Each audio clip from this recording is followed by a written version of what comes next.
I have here on the bench two voice boards that have been Kiwi upgraded. And what exactly are they? Well, this one here is Sonic Mayhem's voice board. And as you'll notice, there are no filter chips on board. And over here is BT's voice board. And BT's voice board also doesn't have any filter chips installed. Now, earlier on, I did a video in which I installed Analogue Renaissance chips, and a number of people got rather frightened. I did too, because of the breakaway aspect of the boards. After that, I had a couple of, well, numerous conversations with Jeroen from Analogue Renaissance, Jeroen being the genius behind them all.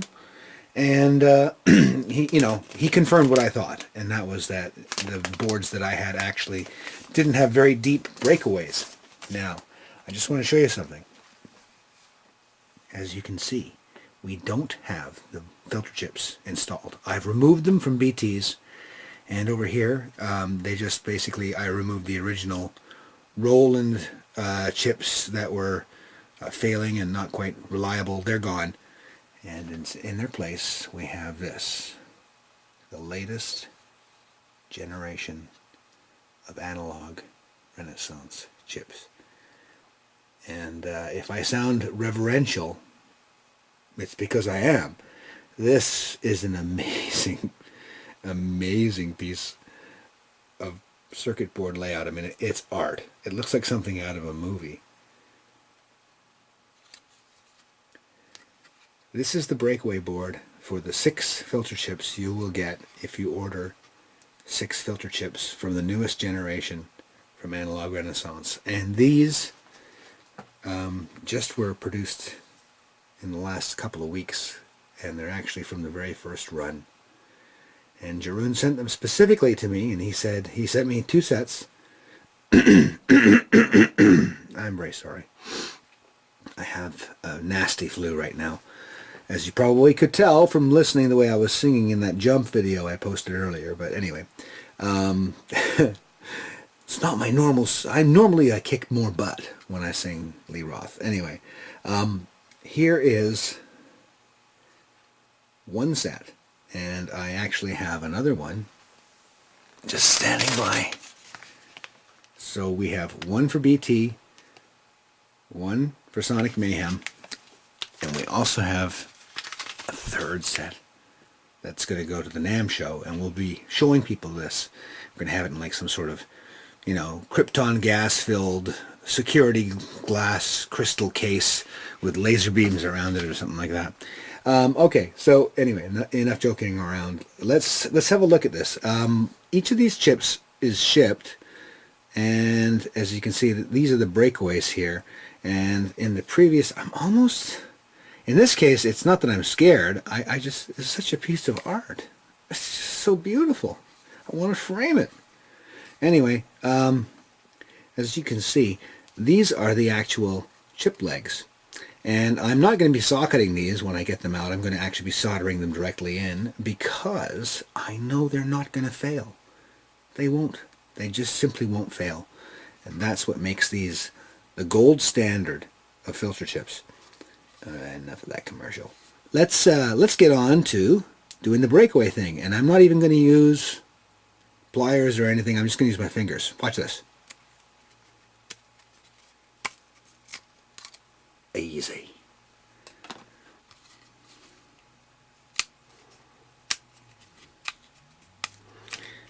Now this is what we call quality engineering. Wow.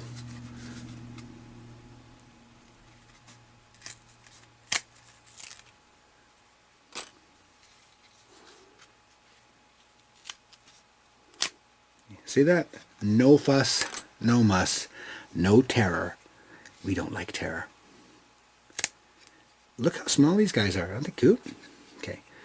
That's one of them clear. And then over here you see how I've got the pins are on this side, and then there's a breakaway just underneath them. And this breakaway keeps the pins from being harmed during transit. Is this genius or what? Whoa! I'm stoked. And you should be too. As I understand it, the first run of these is actually in at Analogue Renaissance. So I'm going to be posting the connections, the URLs that you may traverse to order them from Belgium, which is where they are being sold. And of course, we are looking into ways that we can actually be distributing them from North America a little bit later on in 2015. I certainly know that for me, if I'm doing a Kiwi 106 Redux, this is what I'm going to want to put in it. I'm not going to want to put a strip chip. Strip chips are great, and it's been the legacy of this channel that we've talked about strip chips and how you strip them down and stuff. And if you got a Juno 106 that's got a sad voice and you just want to try and get it going, and it's kind of a labor of love or, you know, a background kind of thing, then by all means, strip chip it, get it going, use it a bit, but understand that those chips aren't going to last forever. They just won't. When we bring them back with stripping, we kind of give them a new lease on life, but that lease is variable. We don't know how long they'll last. These guys, these wonderful little chips here, they're kind of immortal. As far as chips go, they are going to last as long as the rest of the synth. Fantastic thing. So I am going to put this set in BTs, and BTs is the one with the Analogue Renaissance DCO chips, and I'm going to put the other set over here into the Sonic Mayhem, which is the synthesizer that actually has the original Roland wave chips. And again, the Analogue Renaissance wave chips meet and exceed the original Roland wave chips, but again, the Roland wave chips, if they're potted and they're not screwing up, leave them alone and you should be okay. So just understand that if you really want to, you can get the Analogue Renaissance ones to go with. But if you're not having problems from these, then you can keep them in for now. My whole take on this is actually going to be in the future when I'm building new synths from old Juno 106s, and they're going to be Kiwi 106s. I'll probably just replace everything, including all the wave chips, just so that we have state-of-the-art new stuff in there. Because we can. Anyway, I'm going to get on with this, and we'll be right back. Alright, so I now have BT's voice board completely upgraded to Analogue Renaissance, latest generation filter chips, and latest generation wave chips. And as you can see, they just solder in very nicely, and that is that.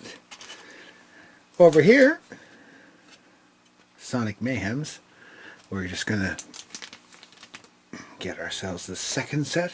Oh, they're so beautiful. And we're just gonna bust them up, man.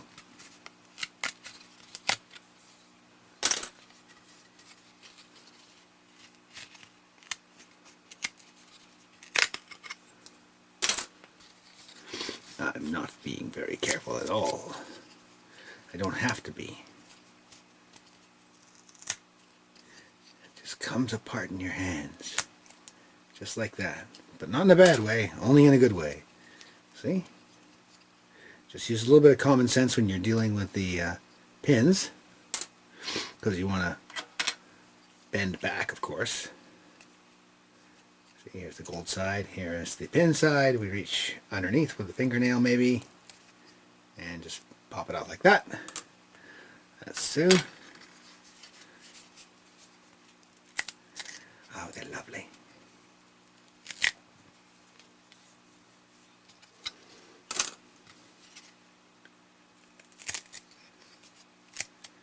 Nothing to it. Nothing to it at all.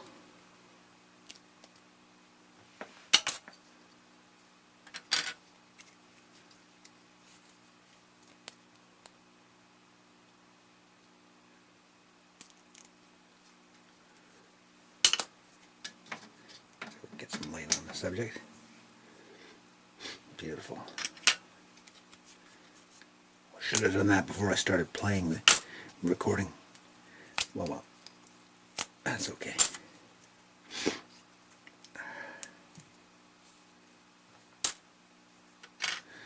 And look at that. So easy.